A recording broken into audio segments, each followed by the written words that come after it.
나의 나 된 것은 다 하나님 은혜라. 미국과 캐나다에서 사랑받는 크리스천 락밴드 호크 넬슨이라는 그룹이 있습니다.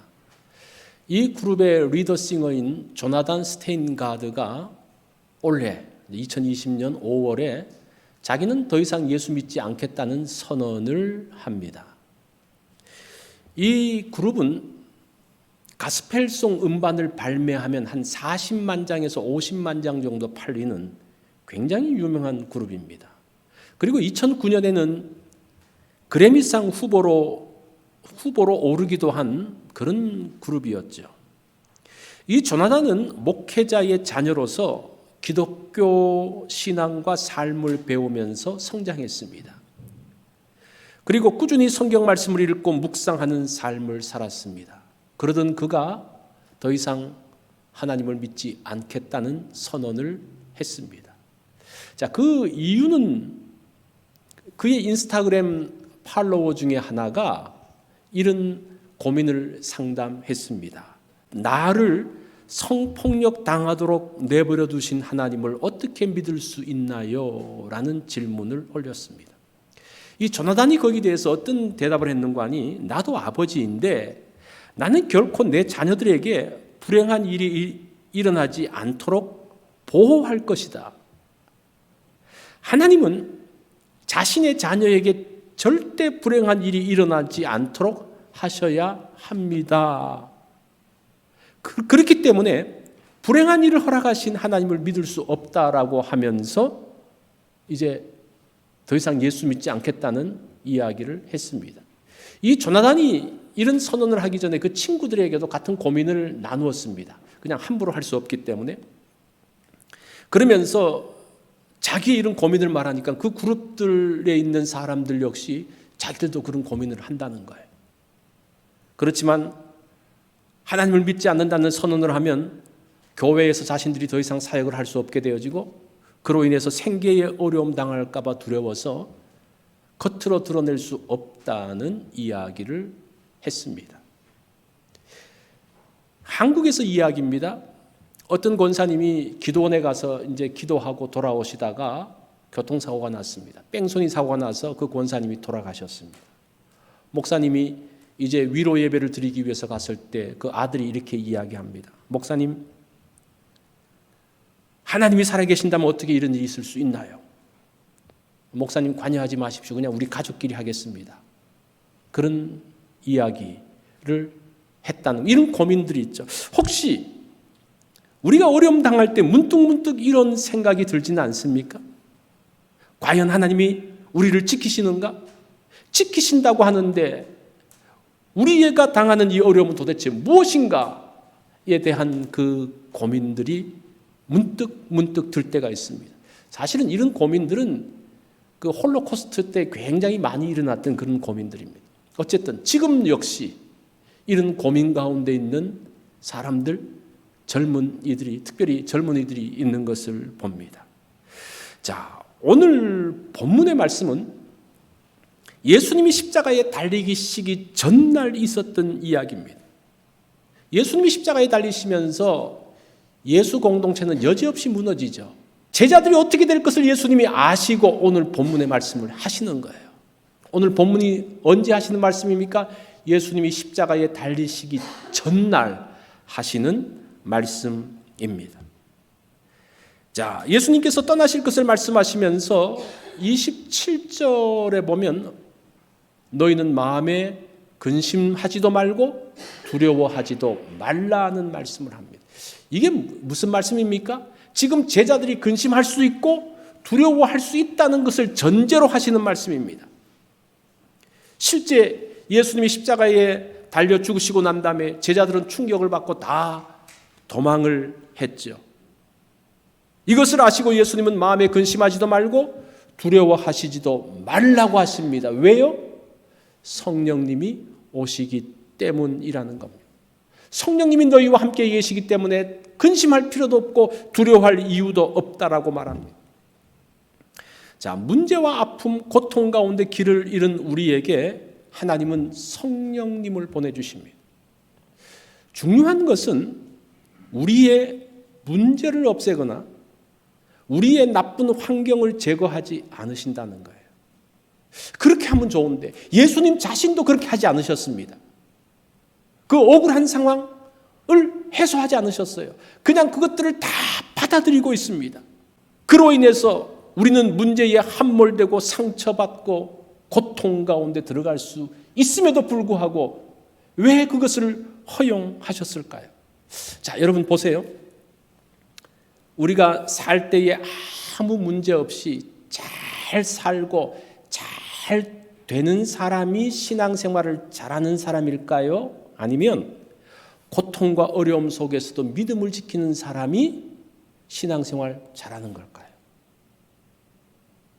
늘 우리는 이런 고민을 갖고 있어요. 근데 답은 어려운 가운데서 신앙생활 잘하는 거라고 말하면서 실제 내가 원하는 건 뭡니까? 아무 문제 없이 잘 되고 모든 것이 형통한 그것을 원하고 있죠. 사실은 축복, 만사 형통을 추구하는 신앙이 기독교를 망쳐놓았습니다. 여러분 이거 기억하셔야 돼요. 너무나 축복, 만사 형통만 원하다 보니까 정말 고난과 어려움 가운데서 주님을 따라가는 그 고귀한 신앙을 하는 사람들을 우습게 만들어버렸습니다. 힘들고 어려우면 다 저 사람이 뭔가 문제가 있고 신앙이 뭐 잘못된 것이 아니냐라는 오해를 하기 시작합니다. 그 고귀한 신앙들을 다 망쳐버렸습니다. 그것들을 다 외면하게 만들었습니다. 형통신앙이 기독교의 수준을 떨어뜨려 놓았습니다. 이런 이야기를 하죠. 성령의 감동이 되어져서 성령님의 인도하심으로 집을 샀는데 그 집이 막 올라서 집값이 많이 올랐다고. 성령님의 도우심으로 주식도 많이 올랐다고. 건강하고 병도 낫고 자녀들도 좋은 대학 좋은 직장 가고 다 잘 되고. 물론 이런 은혜가 있을 수 있어요. 그런데 이것은 좋은 그리스도인의 신앙 모델이 아닙니다. 여러분 그거 아셔야 돼요. 그게 좋은 모델이 아니에요. 왜냐하면 다른 종교도 그걸 추구하고 있거든요. 그런 신앙을 따라가면 이 사람이 불교를 믿는지 뭐 힌두교를 믿는지 아니면 미신을 믿는지 아니면 점쟁이를 따라가는지 구분이 하나도 없어요. 그렇지 않습니까? 다 점쟁이도 잘 된다는 이야기를 해주거든요. 샤머니즘 이렇게 비는 것도 잘 되기 위해서 하는 거거든요. 뭐가 다릅니까? 기독교 신앙에 다른 게 뭡니까? 그러면 기독교 신앙이라고 말할 수가 없어요. 독특성이 사라진다는 겁니다. 잘 되는 것 물론 있습니다. 제가 봤을 때는 우리 신앙이 한 20% 정도의 영역입니다. 20% 정도의 영역은 잘 되고 형통하고 복 받는 거 맞아요. 여러분 그것도 한 20% 영역에서 여러분들이 누리시기 바랍니다. 그런데 80%의 더 많은 부분에서 독특한 신앙이 있다는 거예요. 자, 오늘은 기독교의 신앙의 내용이 무엇인지, 특별히 성령 하나님과 함께하는 신앙이 무엇인지에 대한 것들을 말씀을 드리려고 합니다. 오늘 본문이 그 말씀을 하고 있어요. 특별히 성령에 대한 이야기를 하면 성도들이 굉장히 많은 오해를 합니다. 자, 오늘 그런 부분에 대한 것들을 제가 좀 말씀을 드리려고 합니다. 오늘 제목이 뭡니까? 성령의 교제입니다.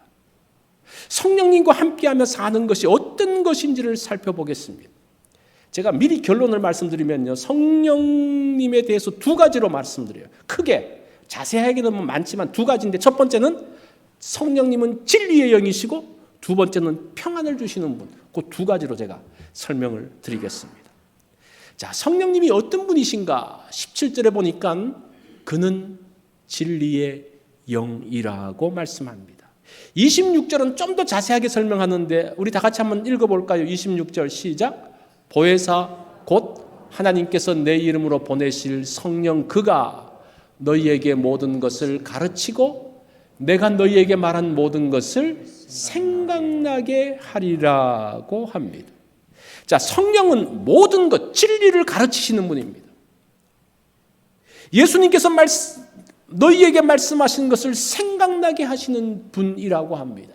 그 16장 13절에서 또 한 번 성령님에 대한 이야기를 하는데, 진리의 성령이 오시면 그가 너희를 모든 진리 가운데로 인도하시리니 그가 자의로 말하지 않고 오직 듣는 것을 말하시며 장래 일을 너희에게 알게 하시리라고 합니다. 성령님은 진리의 영입니다. 그런데 진리가 무엇입니까? 예수 그리스도가 진리예요. 자, 그런 면에서 성령님과 예수님이 이렇게 겹쳐지는 것을 보게 됩니다. 성령님이 오셔서 우리를 진리 가운데로 인도하시는데 진리의 내용은 성령님이 하시는 말씀이 아니라 예수님이 하신 말씀을 그대로 한다는 겁니다. 하나님께서 들려주신 진리, 예수 그리스도께서 말씀하신 것, 그것을 말씀하신다는 겁니다. 또 성령님은 장래의 일을 말씀하신다 그랬는데 그것은 우리가 앞으로 어떻게 되고 이렇게 하면 이 집을 사면 어떻게 잘 되고 안 되고 이런 장래의 일이 아니라 예수님을 통해서 이 땅에 하나님께서 세우시고자 하는 하나님의 나라가 어떻게 될 것인지에 대한 이야기. 그래서 16장 14절에 이렇게 말씀합니다. 그가 성령님이 내 영광을, 예수님의 영광을 나타내리니 내 것을 가지고 너희에게 알리시겠다. 성령님은 예수 그리스도의 영광을 드러내십니다. 예수님의 것을 가지고 제자들을 가르치시기 때문이라는 겁니다. 자, 그런 의미에서 성령 충만은 곧 예수 충만입니다.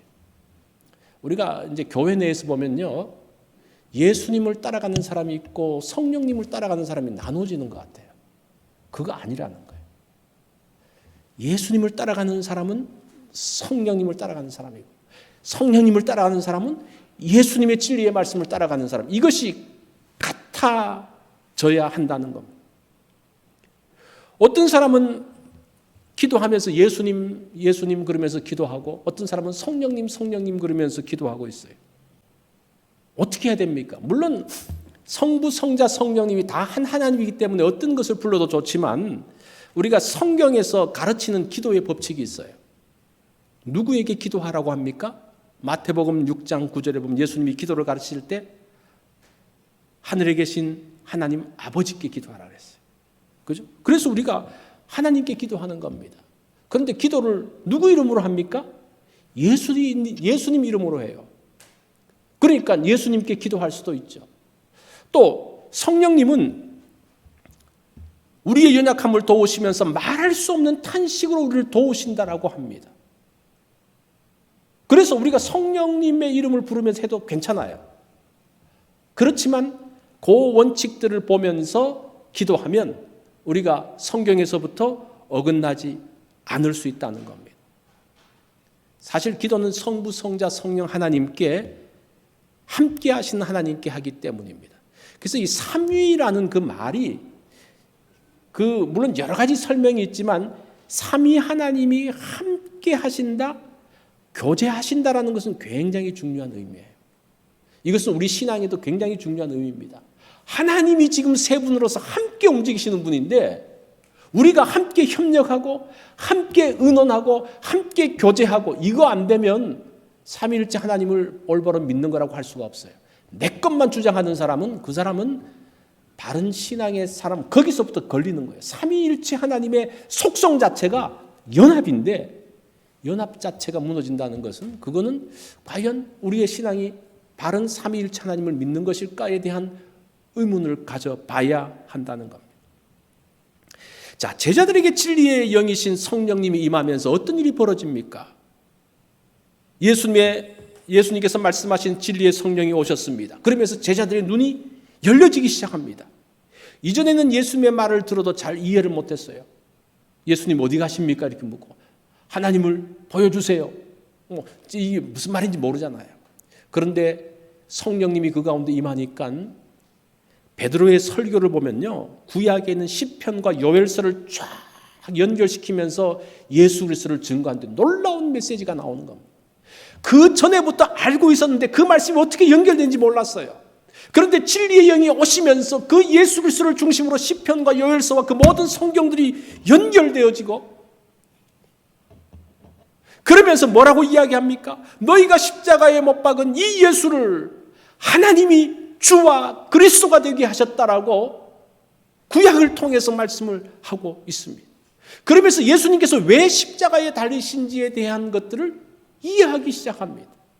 그게 지금 진리의 영이 오심으로 나타났던 증거입니다. 사도 요한은 예수님이 오시고 난 다음에 60년 후에 요한복음을 비롯해서 요한 서신을 쓰는데 보세요. 90대여진, 요즘도 90이면 참 힘든데 그 옛날에 90대여진 그 노사도가 그 60년 전에 있었던 일들을 생생하게 기억하면서 요한복음을 쓰고 있어요. 이게 가능합니까? 인간적으로 봤을 때는 가능한 일이 아니에요. 그런데 어떻게 합니까? 진리의 영이 그 가운데 오시면서 정말 요한복음은 예수님의 사건을 기록할 뿐 아니라 그것을 신학적으로 해석하는 것이 요한복음이거든요. 놀라운 신학적인 작업들을 해나가고 있습니다. 요한 서신을 통해서 놀라운 말씀들을 하고 있습니다. 자, 이것이 성령님의 도움이 없이는 불가능한 일들이 지금 진리의 영이신 성령님이 제자들 가운데 임했을 때 나타났던 그런 현상이라는 겁니다. 자, 그러면 우리는 어떻습니까? 제자들에게 일어난 이런 사건들이 우리에게도 일어날 수 있을까? 형태의 차이는 있지만 진리의 성령님이 동일하게 우리에게 나타나시죠. 제자들은 그 좀 다른 점은 무엇인가 하니 제자들은 자신들이 직접 보고 경험한 것을 토대로 진리를 깨달았지만 우리는 어떻습니까? 제자들이 기록한 계시의 말씀을 근거해서 진리의 말씀을 깨닫게 된다는 거예요. 성경 말씀을 근거해서 성령님께서 이해하게 하신다는 겁니다. 해석되게 하신다는 겁니다. 그것을 신학적으로 조명이라고 이야기합니다. 조명. 이 성령의 사역 중에 조명의 사역이 굉장히 중요합니다. 그게 진리의 영을 한마디로 말해주는 신학적인 용어입니다. 어거스틴은 이 조명에 대해서 이렇게 이야기합니다. 우리가 눈을 가지고 있지만 만물을 보기 위해서는 빛이 필요하다. 빛이 비치면 우리는 모든 것을 다 볼 수 있다. 마음의 눈은 성령이 오셔서 열어주셔야 한다. 이것을 조명이라고 합니다.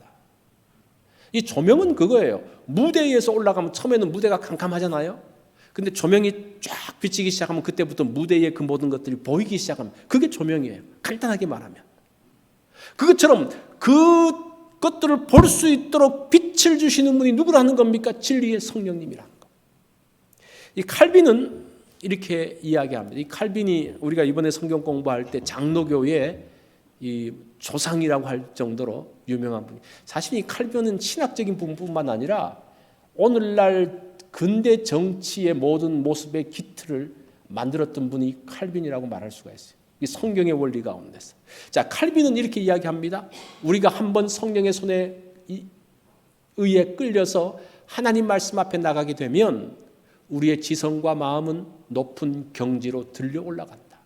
그래서 성령이 임하기 전에는 전혀 깨닫지 못했던 하나님의 비밀한 일을 깨닫고 그 말씀을 기뻐할 수 있는 경지로 끌어올려진다. 이것을 조명이라고 한다. 자, 진리의 성령님이 오셔서 하시는 일이 조명하심입니다. 진리의 성령이 우리 가운데 왔을 때에 깨달아지고 해석되어지는, 정말 풀리지 않는 그것들을 알게 해주신다는 거예요. 자, 이것이 첫 번째 성령님의 사역입니다. 두 번째는 성령님은 평안을 주십니다. 27절에 보니까 평안을 너희에게 끼치노니 곧 나의 평안을 너희에게 주노라. 내가 너희에게 주는 것은 세상이 주는 것과 같지 아니하리니 너희는 마음에 근심하지도 말고 두려워하지도 말라. 사람들은 평안, 평화를 원하죠. 1971년 유엔 총회 때에 94세의 노 첼리스트 파블로 카살스라는 분이 이제 첼로를 들고 나타났습니다. 이 사람은 유엔 평화 메달을 수상하는 자리였습니다. 자, 유엔의 그 평화 메달을 수상하는 자리에서 첼로를 들고 나타난 이 파블로가 이렇게 이야기합니다. 그 연주하기인데 잠깐 연설을 하는데 나는 공개 연주를 그만둔 지 오래입니다. 나이가 든 탓이죠. 그러나 오늘 나는 여러분 앞에서 스페인의 카탈로니아 지방에 전래되는 민요 한 곡을 연주하고자 합니다. 그 제목은 새의 노래입니다. 우리 지방의 새들은 뭐라고 노래하는지 아십니까? 새들은 피스 피스 피스 이렇게 노래한다는 거예요. 이 듣는 사람에 대해서 이 평화를 그렇게 갈구하는 사람의 그 새소리는 아마 그렇게 들리는 것 같아요. 그 얼마나 그 마음에 그 평화에 대한 그 갈망이 컸길래 자기 지방에서는 새들도 피스 피스 피스 그러면서 노래한다는 거예요. 운다는 거예요. 이처럼 사람들은 평화에 대해서 갈망하고 있습니다. 로마 시대의 주 관심사 역시 평화였습니다. 로마도 평화를 원하고 로마 식민지에 있는 사람들도 평화를 원합니다. 그렇죠? 그런데 당시 로마의 평화, 팍스 로마나는 로마의 힘에 의해 주도되는 평화였습니다. 누구든지 이 평화를 깨는 사람은 로마가 가서 철저하게 응징합니다. 로마의 평화를 못 건드리게 합니다. 이 평화는 뭡니까? 로마만을 위한 평화였습니다. 평화로워요. 로마 시대의 그 힘이 너무나 크기 때문에 감히 누구도 로마를 건드리지 못하고 일어서지 못하고 가만히 있는데 그 평화는 누구의 평화입니까? 로마의 평화라는 거예요. 313년 콘스탄틴 황제가 기독교를 로마 국교로 정하고 난 다음에 로마의 깃발에는 십자가가 그려졌습니다. 십자군 전쟁을 할 때 그들은 그들의 옷과 방패에 십자가 그림을 그리고 전쟁에 나갔습니다. 자, 십자가 아래에서 이들은 평화를 만들기 위해서 전쟁을 했습니다. 근데 그 평화는 누구의 평화입니까? 그리스도의 평화가 아니라 로마의 평화였습니다. 우리 이런 거 잘 보셔야 돼요. 십자가의 깃발을 들고 옷에 십자가 그림을 그리고 방패에 십자가 그림을 그렸다고 그 사람이 그리스도의 평화를 만든 사람이 아니라는 겁니다. 그렇게 하고 로마의 평화를 만들기 위해서 그 밑에 로마 식민지에 있는 사람들을 처절하게 압제했던 그 평화, 그것이 과연 평화인가? 그것이 평화가 아니라는 거예요. 로마의 평화는 식민지 사람들에게는 압박과 서러움과 고통이었습니다. 우리 민족도 식민지의 고통을 당해봤잖아요. 그런 고통이 있었습니다. 성령님이 주시는 평화는 이런 평화가 아닙니다. 어떤 평화냐? 모두 함께 평화예요. 로마도 평화롭고 로마 식민지의 사람들도 평화롭고 나도 평화롭고 너도 평화롭고 이 평화예요. 유대인들은 샬롬이라고 인사합니다. 이게 평화라는 말이죠. 무슬림들은 샬람이라고 인사합니다. 이게 다 무슨 뜻인가 하니 내 평화를 너희에게 준다라는 뜻이에요. 이거 얼마나 좋은 겁니까? 내 평화를 너도 누리라는 거예요. 이것처럼 완벽한 평화가 어디 있습니까? 그런데 실제 이 사람들이 평화를 어떻게 누립니까? 자기만 평화를 누리는 거예요. 유대인들도 그렇고 무슬림들도 그렇고 다 자기 평화만 누립니다. 멀리 갈 것 없이 우리 한번 가정에서 부부간의 평화, 누구를 위한 평화입니까? 어떨 때는 나만을 위한 평화를 내가 편하기 위해서 말하는 평화를 말할 때도 있죠. 이게 무엇인가 하니 죄성을 가진 인간이 다 그렇다는 거예요. 우리 뭐 멀리 갈 것도 없고 그냥 나 자신부터 그런 죄성 가운데 있기 때문에 먼저 내가 편해야 돼요. 다른 사람은 두 번째, 내가 먼저 편하고 다른 사람을 먼저 편하게 만드는 것은 많지 않습니다. 그게 그리스도의 정신이거든요. 이것이 우리의 삶 가운데서 그런 일들이 펼쳐지고 그것이 커지면서 교회가 하는 그 부분에서도 우리 교회가 잘 되면 되지. 우리 교회가 우선이면 되지. 이거는 사실은 그리스도의 평화라고 말할 수가 없어요. 우리 교회만 잘 되고 우리 교회만 평화로우면 되는 것, 그건 아니죠. 얼마나 우리가 이런 그리스도의 평화에 대해서 오해하면서 왜곡시키는지 모릅니다. 성령님은 예수님의 평안을 준다고 그래요. 그래서 이 평안은 세상이 주는 것과 같지 않다라고 이야기합니다. 세상도 평안을 줍니다. 먹지 못하는 사람에게 먹을 것을 갖다 주면 그 사람의 마음 가운데 평안이 있죠. 아파서 힘들어하는 사람들에게 약을 갖다 주면 그 약을 먹으면서 그 고통에서부터 벗어날 수 있습니다. 그로 인한 평안이 있습니다. 돈이 없는 사람에게 돈을 갖다 주면 그 가운데 평안이 있어요. 그런데 이런 평안은 일시적입니다. 이런 평안 가운데 머물기 시작하면 얼마 가지 않아서 또 똑같은 문제로 반복하게 됩니다. 자, 앞서 말했던 조나단 스테인가드가 추구했던 평안이 세상이 주는 평안이에요. 이 문제가 없어야 된다는 거예요.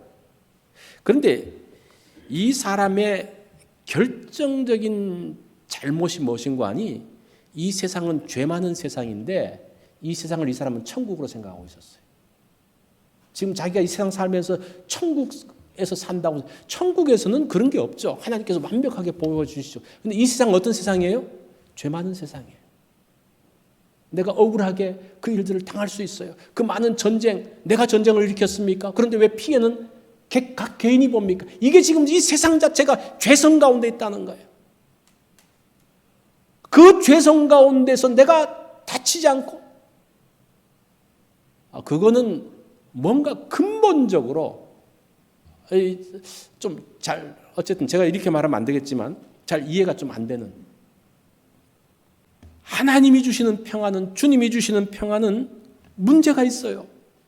아직도 그 가운데 고통이 있어요. 문제 속에서, 아픔 속에서, 절망 속에서도 가질 수 있는 평안이라는 겁니다. 이거 얼마나 놀라운 겁니까? 힘들고 어렵고 고통스러운데 그 마음 가운데 한량없는 그 평강, 은혜. 어떤 분은 이렇게 이야기를 하면 기독교는 문제를 해결하지 못하기 때문에 마음을 바꾸라고 말한다, 이렇게 비판하는 분들이 있어요. 그런데 이건 좀 몰라서 하는 이야기입니다. 현대로 오면서 마음에 대한 관심이 얼마나 커지는지 몰라요.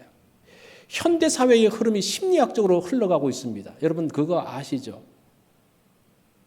폴 투르인의 칼융 같은 그 사람들이 지금 마음이 중요하다는 것, 지금 우리가 먹고 살 만큼 됐잖아요. 옛날처럼 못 먹어서 큰 문제 해결을 하려고 사는 게 아니라 마음의 문제, 정신의 문제 때문에 우리가 힘들어 하잖아요. 지금 전 세계적으로 인문학의 열풍이 부는데 이게 뭡니까? 그것은 이제는 먹고 사는 문제가 아니라 진리를 찾아서, 마음의 양식을 찾아서 가는 사람들의 흐름이 지금 그렇게 흘러가고 있다는 겁니다. 그런데 기독교만 아직도 기본적인 필요에 있어가지고 더 먹을 것, 내가 더 가지려고 하고, 내가 더 편하게 살려고 하고 그렇게 추구한다면 이 세상의 놀림감이 되는 거예요. 그렇다고 교회가 심리학을 말하는 게 아니라, 심리학을 말을 하는 게 아니라, 교회가 지금 진리를 갖고 있잖아요. 이런 평안에 대한 메시지를 갖고 있잖아요. 그것들을 이야기해 줘야지. 모든 종교에서 심지어 정말 저급한 전병이까지 말하고 있는 거기에 교회가 맞춰서 나간다는 것은 이 말도 안 되는 이야기. 우리가 만약에 아직도 그런 고민 가운데 있다면요, 우리의 신앙의 차원을 바꿔야 됩니다. 지금 성경이 그것을 이야기하고 있어요. 지금 성령께서 주시는 그 평안의 문제가 그 이야기를 하고 있는 거예요. 그렇다고 우리의 그 기본적인 그 문제들을 해결하지 않는다는 게 아니에요. 그거 20% 있다 그랬죠. 그런데 나머지 80%는요, 그 어려움 가운데서, 고통 가운데서도 이겨나가고, 그래야지 그 가운데서 진주가 만들어지는 거예요. 그 조개가 어떻게 진주가 만들어집니까? 그 가운데 이물질이 들어오면서, 고통이 들어오면서 그 가운데서 진주를 만드는 거예요. 우리의 신앙은 진주를 만드는 거예요. 우리가 이 세상에서 잘 먹고 잘 사는 게 아니라는 겁니다. 성숙하는 거죠. 그것이 하나님께서 원하시는 겁니다. 진리의 영이 그것을 알게 하신다는 겁니다. 예수님은 병자에게 병을 고쳐주시기 전에 먼저 말씀을 전하십니다. 여러분 성경을 잘 보세요. 병자가 그렇게 힘들어하고 아파하는데 그 빨리 아픈 거 고쳐주지 않고 왜 말씀을 전하십니까? 병보다, 그 고통보다 더 중요한 게 말씀이라는 거예요. 이 원리를 우리가 알고 접근해야 됩니다. 주님의 평안은 병을 고쳐주고 먹을 것을 주어서가 아니라 하나님의 말씀에서 나오는 것임을 보여주고 있습니다. 그것이 우선이고 이것이 정말 생명의 양식임을 알려주는 겁니다. 우리가 잘 먹고 잘 살면서 신앙이 더 좋아집니까? 건강해져서 더 신앙이 좋아집니까? 아니면 신앙에서 벗어납니까? 그 결과를 보면 알아요. 말씀 없이 병고침만 되고 말씀 없이 잘 사는 사람들 다 하나님으로부터 떠나게 되는 것을 보게 됩니다. 그것이 우선이 아니라는 겁니다. 자, 어떻게 우리가 평안 가운데 들어갈 수가 있습니까? 이것은 주님의 사랑에 들어가는 방법과 똑같습니다. 자, 이거 제가 이제 하우에 대한 이야기를 하는데 어떻게 평안 가운데 들어갈 수 있는가? 우리가 첫 번째는 사랑을 받는 거예요. 평안을 받는 거예요. 어린아이가 태어나서 부모로부터 사랑을 많이 받습니다. 그 가운데서 평안을 누립니다. 그런데 두 번째는 이제 장성해서 부모가 돼서 어떻게 합니까? 사랑을 줍니다. 평안을 줍니다. 이 사랑을 나눠주면서 그 사랑을 더 크게 느껴요. 그렇죠? 우리가 사랑을 받는 것이 아니라 그것도 뭐 거기에서 사랑을 누리고 평안이 있지만 사랑을 주면서 평안을 나눠주면서 커져요. 왜냐? 나도 사랑이 있고 받는 사람도 사랑이 있고 나도 평안이 있고 받는 사람도 평안이 있고 평안이 2배가 되는 거예요. 이것이 그 평안 가운데 들어가는 겁니다. 그래서 주님의 평안을 받아서 누리는 겁니다.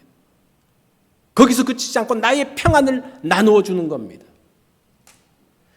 자, 제가 오늘 한 분 이야기를 하고 설교를 마치려고 합니다. 이분은 어릴 적에 어머니와 세 명의 형이 차례로 급사당하는 것을 보았습니다. 어릴 적에. 그리고 자라서 이제 신학교를 졸업하고 목회하던 중에 이제 한국 전쟁 6.25 사변이 일어났습니다.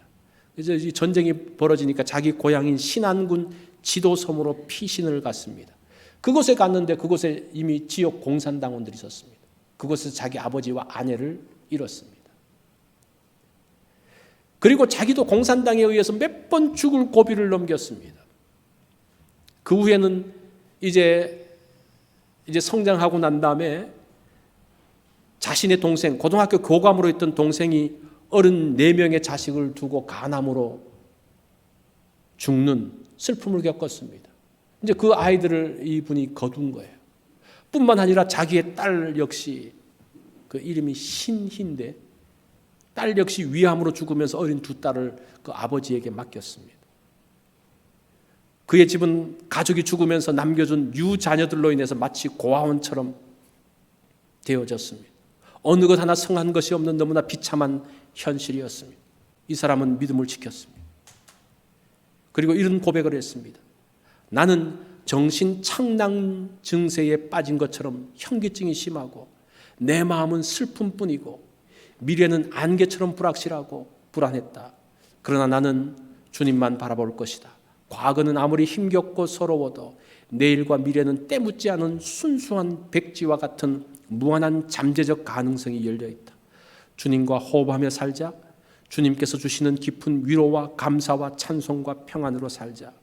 이것은 내게서 나온 것이 아니라 오직 성령의 은혜로 내게 베푸시는 것이다. 이렇게 고백하신 분이 CCC 총재였던 고 김중곤 목사님입니다. 이 김중곤 목사님이 생기기도 잘생기고 이분 이제 외국 유학까지도 하고 그래서 어려움이 하나도 없었던 것 같죠. 이런 정말 말할 수 없는 어려움이 있었습니다. 김중곤 이 목사님에게 이런 사람들에게 물질적인 도움, 세상적인 도움을 어떻게 줄 수 있을까요? 이런 사람들에게.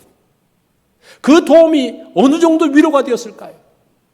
그런데 성령님께서 그 마음 가운데 오시면서 위로하시니까 그 모든 것들을 넉넉하게 뛰어넘을 수 있는 사람으로 서게 됐다는 것. 하나님께서 그의 마음을 강하게 하셨습니다. 그런데 이 김중곤 목사님은 그 받은 은혜를 자기가 받는 것을 그치지 않고 한국 사람들에게 나누었죠. 이 대학생 선교회가 한국 교회에 기여한 바는 정말 큽니다. 김중곤 목사님의 평가 여러 가지 중에 저는 개인적으로 이렇게 생각해요. 한국의 교회의 수준, 한국 목회자의 수준을 크게 업그레이드 시켰다고 저는 생각합니다. 이 대학생 선교회가 되면서 그 대학생들이 굉장히 많이 목회자로 헌신했습니다. 그 다음부터 이 한국 교회의 질들이 높아지기 시작했어요. 이것이 성령님이 주시는 주님의 평안입니다. 여러분들이 선택하실 수 있어요. 어떤 평안을 따라서 갈 것인지. 성령님은 진리의 영입니다. 평안을 주시는 분입니다. 그래서 예수님이 떠나실 때 또 다른 보혜사를 주시겠다고 약속하셨습니다. 이 코로나로 인한 불확실한 시대 가운데서 성령님은 우리와 함께 하십니다. 그것이 우리의 소망이에요. 그 성령님의 교제가 우리의 소망이라는 겁니다.